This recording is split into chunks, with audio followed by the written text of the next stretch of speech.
and gentlemen, today I'm going to tell you about the story of the Little Red Riding Hood. Once upon a time, there was a sweet little girl.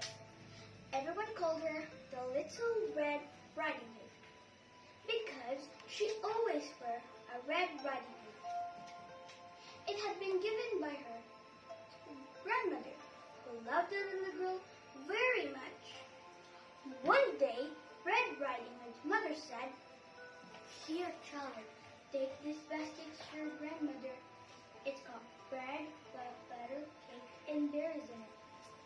She's feeling sick, and I hope this will make her feel better. Don't talk to strangers. Don't leave the path. And walk straight to your grandmother's house." Little Red Riding Hood grandmother lived half an hour away in the woods, outside the village. So Little Red Riding Hood set off.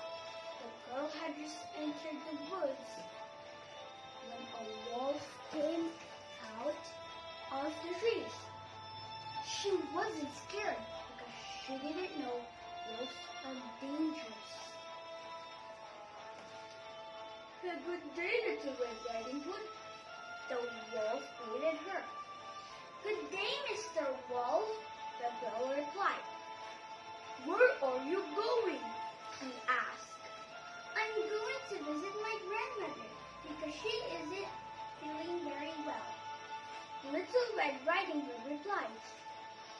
"What do you have in that basket?" asked the wolf. "I have some bread, butter, cake, and berries in it to take to Grandma," she replied. "Excellent! And where does your grandmother live?" asked the wolf.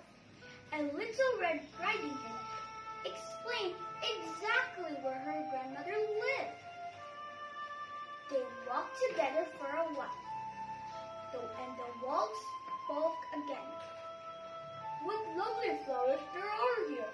Why don't you pick some of your grandma?" The girl looked around and saw all those beautiful flowers. She thought that her grandmother would be delighted to have some fresh flowers, and despite her mother's advice, she left the path. While Little Red Riding Hood went deeper into the woods to pick flowers, the wolf strayed to her grandmother's house. He knocked on the door, took, took, took, and heard a voice inside. "Who is it?" "It's me, Little Red Riding Hood. I bought you some bread, butter, cake, and berries," the wolf disguising his voice. "Oh, lovely. Give the door a big push and come in. I don't have the strength to come and open it." The wolf entered the house, went to the old woman's bed, and ate her whole, then put on her clothes and slipped into the bed. When Little Red Riding Hood arrived at her grandmother's house, she noticed that the door was open. The girl went into the room. Usually, she felt very happy at her grandma, but that day, something felt different. "Good morning," she said, but no one replied. Her grandmother looked strange. "Oh, Grandma, what a big ears you have!" exclaimed Red Riding Hood. "Oh, the better to hear you," the wolf replied in a thick voice. "Oh, Grandma, what a big eyes you have!" she continued. "Oh, the better to hear you." The wolf said, "Oh, Grandma, what a big hands you have!" "Oh, the better to grab you." The wolf said, "Oh, Grandma, what a big mouth you have!" exclaimed Red Riding Hood. "Oh, the better to grab you with." The wolf roared, jumped off the bed, and ate the poor little girl whole. With his stomach full, the wolf got back into the grandma's asleep, snoring loudly. A huntsman who was passing by the house heard him and thought it was very strange for the old woman to snore so loudly.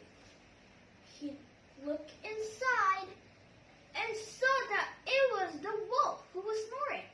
The huntsman had been looking for the whole time. At long last, he had found him.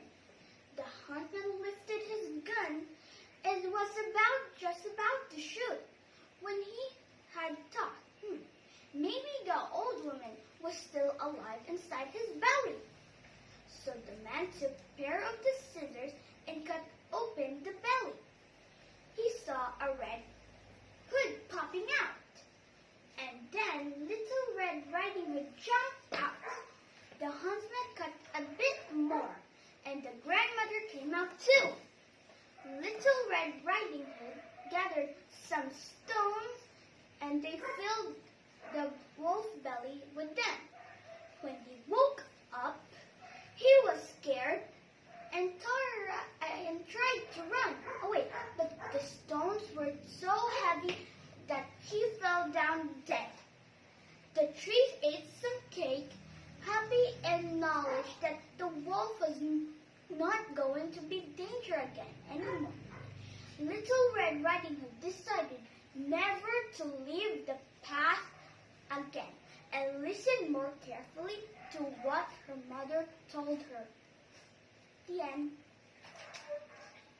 I am Ashley Mier, and this is my performance test and speech and grammar merged with RW. Thank you for listening. Bye.